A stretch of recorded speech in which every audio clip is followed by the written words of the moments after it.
Adventure in Pipeman on W4CY Radio.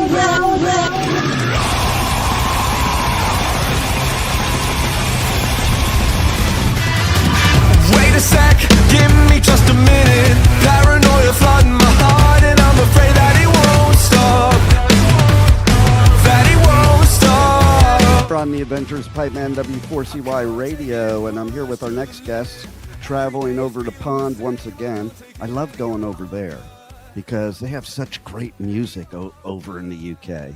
And now we have like one of the coolest new London bands, and we have Felix with us from Help. How are you? Hello, how's it going? Thanks for having me on. Hey, my pleasure. And I was listening to your debut single, Break, and not only do I think it is a badass song, but I think a lot of people can really relate to the message. Well, I'm glad you think that. I mean, the song is, honestly, it was written a long time ago, and we were just sort of waiting for the right time to put it out, and kind of felt like the right, song to come out the doors with. And yeah, it kind of, the song sounds like the name, I guess. I know, right? And I mean, listen, I think we're all kind of our own worst enemy, aren't we? In some way or another. And that's why I think everybody can relate to it. So what created the thoughts to make this song? I think it actually came from the instrumental. Usually the way I do it is I'll write the songs instrumentally first, and then see what I can do, and usually judge it off of like, what does it kind of feel like the song's trying to say a little bit. And it was just so kind of in your face. I was like, I feel like it, obviously the theme has to relate to what it feels like. And I guess at the time I was going through a couple problems within music and whatever. I think like everyone does. And that kind of inspired it, and it kind of came out pretty cool and came together pretty nicely. See, and that's the cool part about taking things that might be a negative and turning them into a song to make it a positive, and therapy, and just get it out. Totally. Well, that's what music is, right? I mean, I think most people that write music is to kind of let it out. Some people journal, and some people can sing it. So definitely that's the way I've always done it. Well, and I think the singing part is where all the emotion comes from. Like, you can journal stuff and it's good, but it's not really I think music more delves into the emotion than journaling. And I think that's why, most artists are their own worst enemy, their own worst critic. And then, there's a lot of things that artists have to deal with being in the music business. I mean, the most fun part is making the music and performing it, but everything else is the not fun part sometimes. It's difficult because it's a business, but it doesn't work like a business in any way whatsoever. So it's definitely hard to kind of wiggle your way around. But once you kind of latch onto some good people and you have them around, then it flows pretty well.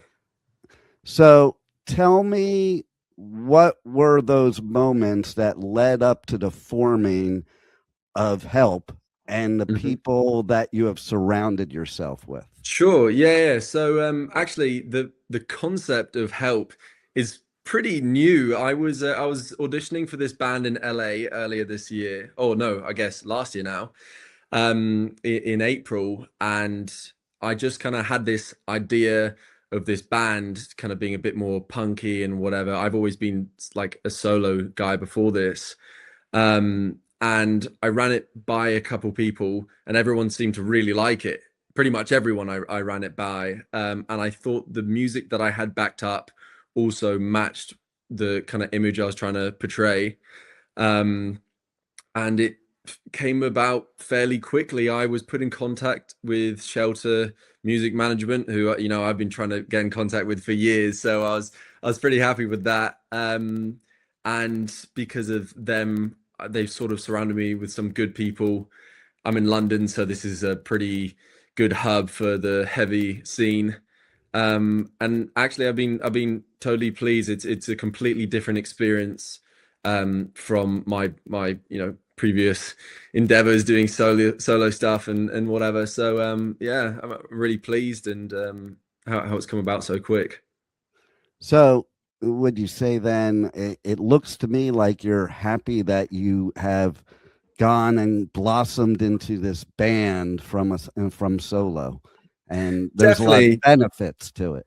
Yeah, I mean, the main thing I think is like, when you see like a band poster of like, who's playing this venue or whatever, if I walked past it and I saw someone's name, I'll be like, I personally wouldn't really care that much.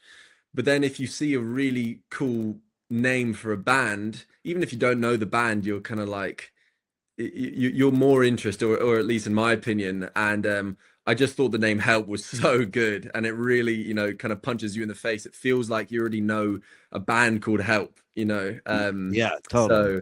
So I kind of got lucky with that one a little bit. And you're so right too, because even like the big bands, when even the like front person goes off and does solo stuff, it's not received the same as the band. No, I think the only person that's really worked with is Ozzy, but even that's not even his name though. That's his stage name. Totally. So I think it depends. It depends on the music, and the music that we're releasing is band music. It's not one person on stage. Bon Jovi could kind of get away with it. He's a bit poppy. He's that kind of guy. It's him. It sounds like he's singing. Not just the band.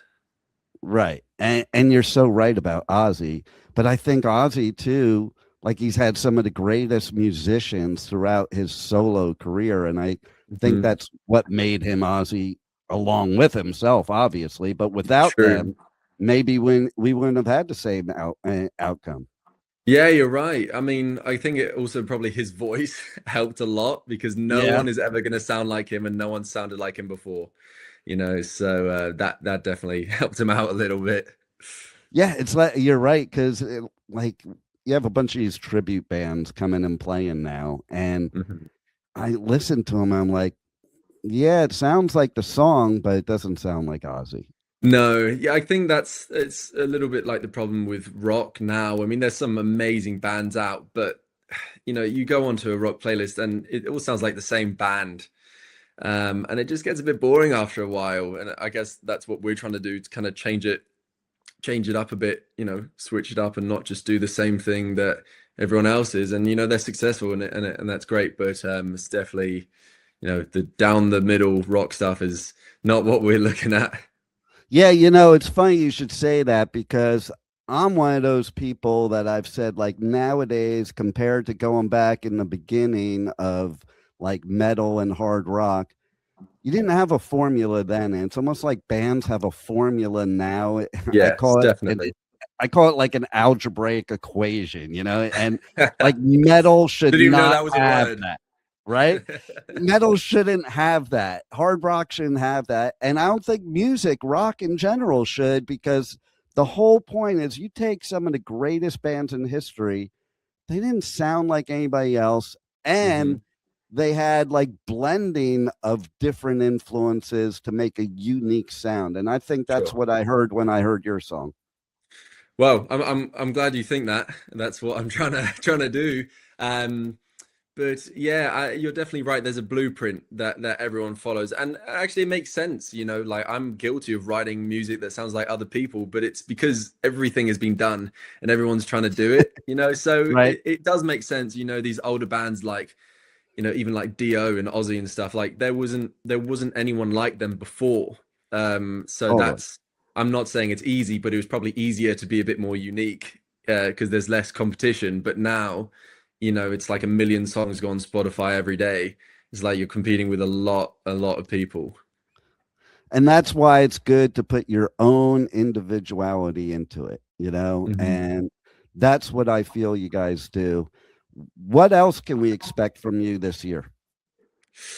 Well, I'm not going to say anything set in stone, because I'll leave it as a bit of a surprise, but there's this year we're planning a lot to do with, of course, releasing new music, but with shows as well. I mean, we all just want to go out and play, and especially in a place like this with awesome venues and so many great bands, as you mentioned before, in the UK.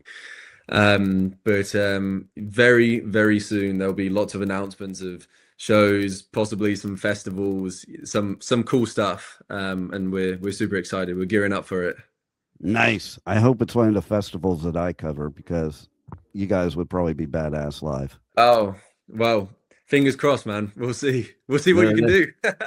Right. So now, what started it all for you as a musician? When was that moment in time where you were like, this is just me and this is what I'm going to do?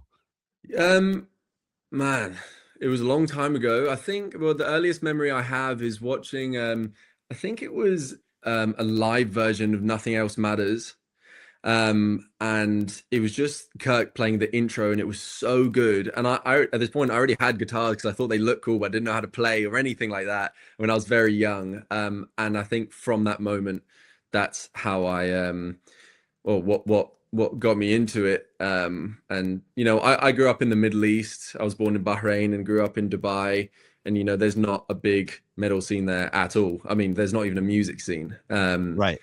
So it was definitely a bit difficult, you know, trying to get bands together and stuff, but we did what we could. And I think moving to London definitely helped, you know, definitely getting around other musicians and whatever. But Metallica, pretty much, that's what started it. I think this is the same for a lot of people, you know. Yeah, I went to their first show ever, so definitely for me. Wow, that's not bad. Yeah. Right? It was like, after going to shows like that in a club, I was like, I'm never going to a real concert ever again. Because, you know, when you see bands in that intimate space when you're like a teenager, yeah, I think it changes your life completely. Yeah, well, the bar's set so high. Right? So it's like when you see someone else, you're like, it was good, but it wasn't as good. Right, yeah. Totally. All right. Well, is there anything else you want to share with the listeners that we haven't covered already? I mean, I really appreciate speaking with you, and I'm really glad you like the music and had me on. So, yeah, I'm hoping to see you in the future, maybe at one of these festivals. Absolutely, I hope so. And let's tell everybody how they can reach out to you guys on socials, on the web, sure. Get your music, and find out about all your tour dates, all that good stuff. Sure. Yeah. I mean, so the Instagram is the band Help. On YouTube, all the music videos there, it's just Help with an exclamation mark. You got to remember that. Same on Spotify, Apple Music, it's all there. So if you put the exclamation mark, it'll come up. There you go. Well, thanks for all the help. And, yeah, exactly. Thanks for being on the Adventures of Pipeman. Awesome, man. Thank you so much. Thank you for listening to the Adventures of Pipeman on W4CY Radio.